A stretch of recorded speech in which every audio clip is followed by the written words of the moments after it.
कि आज के आधुनिक जमाने में, कंप्यूटराइज्ड जमाने में, अगर सरकार की सिस्टम उत्तम ढंग से काम करनी है तो हर नागरिक को सरकार के साथ में जोड़ना आवश्यक है। इसके बारे में दो राय नहीं है। यानी भाई, आप इस देश में रहते हो, कब से रहते हो, इसकी जानकारी सरकार के पास होनी आवश्यक है। पूरे दुनिया में ऐसा होता है। हम उस बारे में बहुत पिछड़े हुए हैं। आधार ये उसके क्षेत्र में पहला अच्छा कदम था।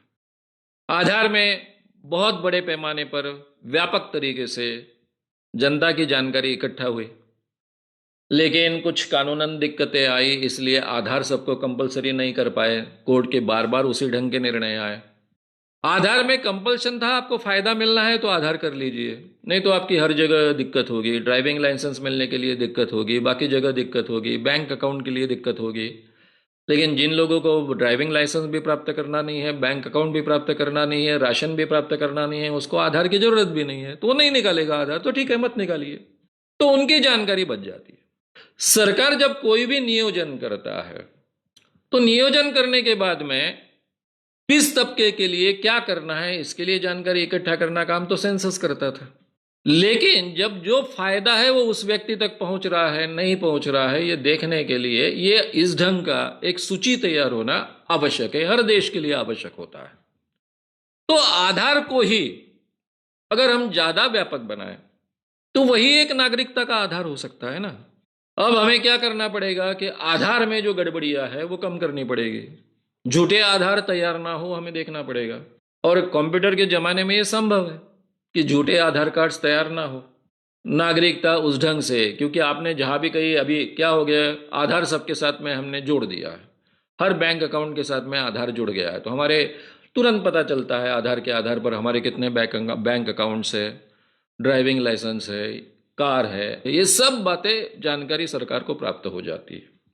अर्थव्यवस्था का नियोजन करने के लिए, बाकी नियोजन के जो भी प्रोग्राम्स होते हैं उसको इंप्लीमेंट करने के लिए और प्रोग्राम्स तय करने के लिए, इन सब के लिए इस जानकारी का बहुत अच्छे ढंग से उपयोग हो सकता है।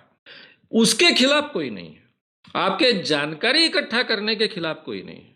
आप जो जनता को प्रताड़ित करते हो, ये अगर सिस्टम आप शुरू करते हो, समझो हमने 10-15 साल पहले से ये सिस्टम शुरू की है, उसी के आधार पर तय हो जाता है ना आपको नागरिकता है नहीं है, बाहर से इमिग्रेंट्स हो नहीं इमिग्रेंट्स हो। वैसे भी आपने 2014 तो तय कर डाला है।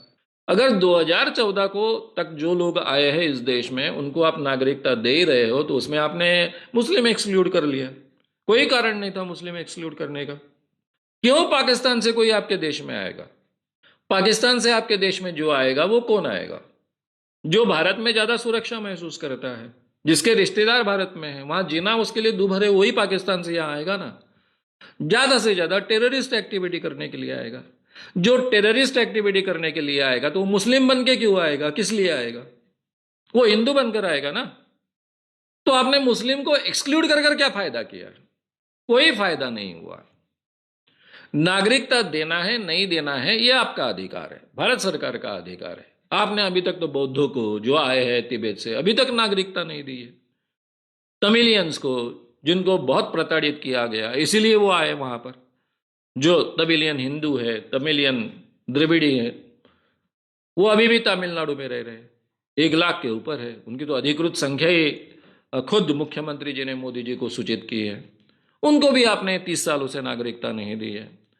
तो आप निर्णय ले सकते हो कि भारत में जो लोग इतने सालों से रह रहे हैं उतना केवल रहवास वो सिद्ध करे कि रह रहे हैं, उनको हम नागरिकता दे देंगे या फिर नहीं देंगे। जो भी करना है एक कॉमन कानून आप कर सकते हो। उसमें आप भेदभाव करने वाला ये कानून करना ये बहुत डेंजरस है। इसमें से आप संदेश देना चाहते हो कि हम मुस्लिमों को फेवर नहीं करते हैं, हम मुस्लिमों के खिलाफ है। ये इसमें से जो संदेश देना था वो दे दिया, लेकिन ये देश के लिए घातक है। ये कोई मोदी जी का देश नहीं अकेले का। मोदी जी को इस देश ने चुना है, वो प्रधानमंत्री है, शाहजी गृह मंत्री है। मोदी और शाह का देश नहीं है ये देश वी द पीपल का है। ये कभी भूलना नहीं चाहिए, ना हमने भूलना चाहिए ना उन्होंने भूलना चाहिए।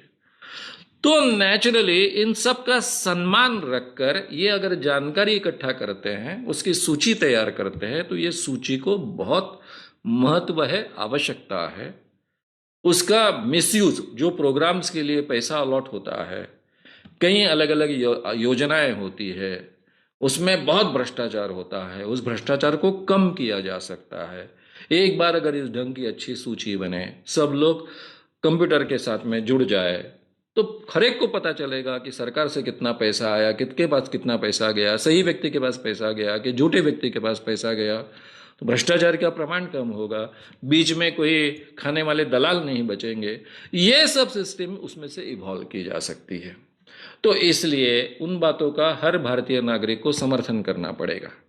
लेकिन जिस ढंग से आसाम में प्रताड़ित कर कर कर लोगों को तकलीफें दी गई, हर एक को दौड़ धूप करनी पड़ी सिद्ध करने के लिए, उससे अलग तरीके हो सकते हैं ना। जैसे सेंसस का एक सादा तरीका होता है कि वो अधिकारी आते हैं, आपसे जानकारी पूछते हैं, नम्रता से पूछते हैं, जानकारी इकट्ठा करते हैं। फिर अगर किसी के बारे में डाउट आया कि लगता है कि ये देश का नागरिक है कि नहीं, आपको जांचना है, तो आपके पास पुलिस तंत्र है, बाकी की यंत्रणा है, उसके जरिए आप चुपके से जानकारी निकाल सकते हो। क्यों लोगों को दौड़ाने के लिए लगा रहे, लाइन में लगाने के लिए क्यों लगा रहे हो? सर्टिफिकेट्स लाना है मामूली बात होती है क्या? आपका पूरा का पूरा स्ट्रक्चर जो है भ्रष्टाचारी तंत्र है, हर सर्टिफिकेट प्राप्त करने के लिए पैसों की आवश्यकता होती है।